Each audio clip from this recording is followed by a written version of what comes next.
Breaking news ఆంధ్రప్రదేశ్లో పెన్షన్లు పొందుతున్న వారి గురించి బ్రేకింగ్ న్యూస్ ఇది. ఏపీలో పెన్షన్ల పెంపుపై అధికారులు కసరత్తు చేస్తున్నారు. వచ్చే నెల 1వ తారీఖు నుంచి పంపిణీకి చర్యలు సిద్ధం చేస్తూ ఉన్నారు. ప్రస్తుతం ఆంధ్రప్రదేశ్లో 3,000 రూపాయలు పెన్షన్ 4,000 రూపాయలకు పెంచుతామని ఎన్నికల మేనిఫెస్టోలో పొందుపరిచారు. ఏప్రిల్ నుంచి లెక్కగట్టిస్తామని హామీ కూడా ఇచ్చారు. ఏప్రిల్, మే, జూన్ నెలల బకాయిలు కలిపి జూలైలో ఒక్కొక్కరికి 7,000 రూపాయలు పెన్షన్ అందుతుంది. ప్రస్తుతం దివ్యాంగుల పెన్షన్ 3,000 రూపాయలు ఉంది. దివ్యాంగుల పెన్షన్ను 6,000 రూపాయలకు పెంచుతామని చెప్పారు. ఏప్రిల్, మే, జూన్ బకాయిలతో కలిపి 15,000 రూపాయలు పెన్షన్ను అందుకోబోతున్నారు దివ్యాంగులు. ఏపీలో 65.30 లక్షల మంది పెన్షన్ లబ్ధిదారులు ఉన్నారు. ఇప్పుడు పెన్షన్ లబ్ధిదారులకు ఇది శుభవార్త. పెంచిన పెన్షన్ను ఒక్కసారిగా పింఛన్దారులు అందుకోబోతున్నారు. దీనిపై మరింత సమాచారం మా ప్రతినిధి రాజేష్ అందిస్తారు. రాజేష్, పెన్షన్ల పంపిణీకి ఎటువంటి చర్యలు తీసుకుంటున్నారు? పెంచిన పెన్షన్లే ఇప్పుడు ఒక్కసారిగా లబ్ధిదారులకు అందబోతున్నాయా?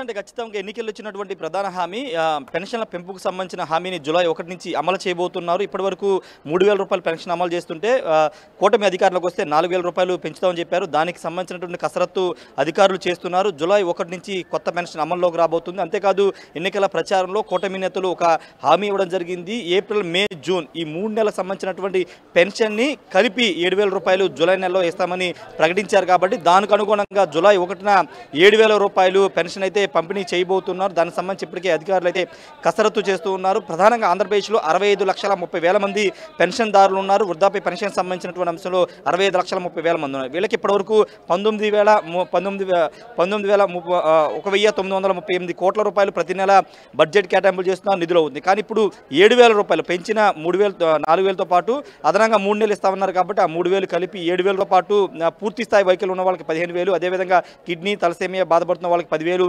పెన్షన్ ఇస్తామని చెప్పారు. వాళ్ళకి సంబంధించి కూడా ఇప్పటికే కసరత్తు అయితే చేస్తున్నారు. జూలై 1 నుంచి పూర్తి స్థాయిలో పెన్షన్ పంపిణీకి అయితే సిద్ధమవుతుందని చెప్పాలి. ప్రధాన హామీగా కూటమి నేతలు ఇచ్చినటువంటి ప్రధాన హామీ పెన్షన్ సంబంధించిన అంశంలో జూలై 1 నుంచి అమలు చేయాలని చెబుతున్నారు.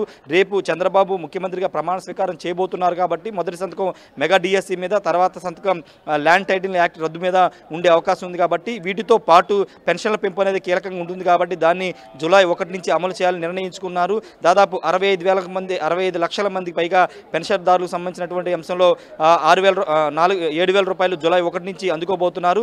తర్వాత ఆగస్టు నుంచి 4,000 రూపాయలు పెన్షన్ అందుకుంటారు. దానికి రాష్ట్ర బడ్జెట్ 2,800 కోట్లు అవుతుందని అంచనా వేస్తున్నారు. గతంలో కంటే అది దాదాపు ఒక 900 కోట్లు అదనంగా ఖర్చు అయ్యే అవకాశం ఉంది 4,000 రూపాయలు ఇవ్వడం ద్వారా.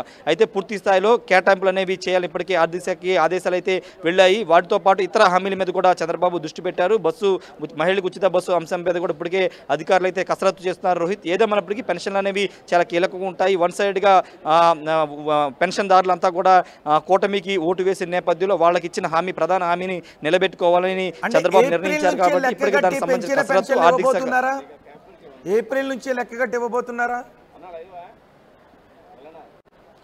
అవును, ఎన్నికల సభల్లో చంద్రబాబు చెప్పింది అంటే ఏప్రిల్, మే, జూన్ ఈ 3 నెలల పెంచిన పెన్షన్ కలిపి 7,000 రూపాయలు ఇస్తామని చెప్పారు. ఆ హామీ ప్రకారమే 7,000 రూపాయలు జూలై 1న పెన్షన్దారులకు అయితే అందబోతుంది. దానికి సంబంధించినటువంటి బడ్జెట్ కేటాయింపులు కానీ ఎంత అవుతుంది, ఎంత ఖర్చు చేయాలి అనే అంశాల మీద ఇప్పటికీ ఆర్థిక శాఖ అధికారులు కసరత్తు చేశారు. దాదాపు 4,400 కోట్లు అవుతుందని అంచనా వేశారు. ఇంకా పెరిగే అవకాశం కూడా ఉంది. కాబట్టి దానికి అనుగుణంగా జూలై 1న 7,000 రూపాయలు పెన్షన్దారు 65,30,000 మంది పెన్షన్దారులు 7,000 రూపాయలు అయితే అందుకోబోతున్నారు. తర్వాత నెల నుంచి రెగ్యులర్గా అంటే ఇచ్చిన హామీ ప్రకారం 4,000 రూపాయల పెన్షన్ అయితే ఇవ్వబోతున్నారు. రోహిత్, సో ఇప్పుడు నిధుల సమీకరణ ప్రభుత్వానికి కొంత కష్టతరం అయ్యే అవకాశం ఉంటుంది కదా.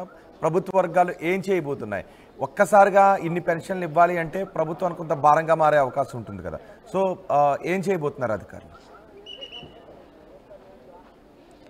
అంటే ఒక్క నెలకు మాత్రం ఖచ్చితంగా కొంత ఇబ్బంది కలిగే అవకాశమే ఉంటుంది. ఎందుకంటే 4,400 కోట్లు అంటే కొంత ఎక్కువ మొత్తమే. కాబట్టి ఇచ్చిన హామీ నిలబెట్టుకోవాలి. కాబట్టి 4,400 కోట్లు ఇచ్చే అవకాశం కనబడుతుంది. తర్వాత నెల నుంచి పెద్ద బడ్డెన్ అయ్యే అవకాశం. ఎందుకంటే ఆల్రెడీ 65,30,000 మందికి 19,938 కోట్లు ప్రతి నెల వస్తున్నారు. కాబట్టి ఇప్పుడు అదనంగా ఒక 800 కోట్లు మాత్రమే పెరిగే అవకాశం ఉంది. 2,800 కోట్లు ప్రతి నెల ఆగస్టు నుంచి అయ్యే అవకాశం ఉంది. కాబట్టి దాన్ని అలొకేట్ చేసుకునే అవకాశం కూడా కనబడుతుంది. సర్దుబాటు చేసుకుని వృద్ధాప్య పింఛన్ అనేవి కీలకం కాబట్టి వాళ్ళకి ఇచ్చిన ఆమె నిలబెట్టుకోవాలి కాబట్టి వాటి అలొకేషన్ తీసుకునే అవకాశం కనబడుతుంది. కాబట్టి అంటే గతంలో ఇస్తున్నదే కొంచెం అదనంగా 1000 కోట్లు అదనంగా 900 కోట్లు అదనంగా పెరిగే అవకాశం ఉంది. దాన్ని బడ్జెట్ కేటాయింపులు చేసే అవకాశం కూడా కనబడుతుంది. అయితే జూలై నెలకు మాత్రం కొంత 4400 కోట్లు అవుతుంది కాబట్టి ఇతర శాఖలకు సంబంధించి లేకపోతే ఇతర నిధులు అయితే వాడుకునే అవకాశం అయితే జూలై నెల వరకు ఉంది. రోహిత్. రైట్ రాజేష్. ఆంధ్రప్రదేశ్లో పెన్షన్ లబ్ధిదారులకు ఇది శుభవార్త. ఏప్రిల్లో పెన్షన్ల పెంపుపై అధికారులు కసరత్తు చేస్తూ ఉన్నారు. ఆంధ్రప్రదేశ్లో ఏప్రిల్ నుంచే పెంచిన పెన్షన్ ఇస్తామని చెప్తున్నారు. వచ్చే నెల 1 నుంచి పంపిణీకి చర్యలు సిద్ధం చేస్తున్నారు. ప్రస్తుతం ఆంధ్రప్రదేశ్లో 3000 రూపాయల పెన్షన్ ఉంది. 4000 రూపాయలకు పెంచుతామని ఎన్నికల మేనిఫెస్టోలో చేర్చింది టీడీపీ. ఏప్రిల్ నుంచే లెక్కగట్టిస్తామని హామీ ఇచ్చారు. ఏప్రిల్, మే, జూన్ నెలల బకాయిలు కలిపి జూలైలో ఒక్కొక్కరికి 7000 రూపాయలు అందబోతోంది. ప్రస్తుతం దివ్యాంగుల పెన్షన్ 3000 రూపాయలుగా ఉంది. దివ్యాంగుల పెన్షన్ను 6000 రూపాయలకు పెంచుతున్నారు. ఏప్రిల్, మే, జూన్ బకాయిలతో కలిపి 15000 రూపాయల పెన్షన్ను దివ్యాంగులు అందుకోబోతున్నారు. ఆంధ్రప్రదేశ్లో 65.30 లక్షల మంది పెన్షన్ లబ్ధిదారులు ఉన్నారు.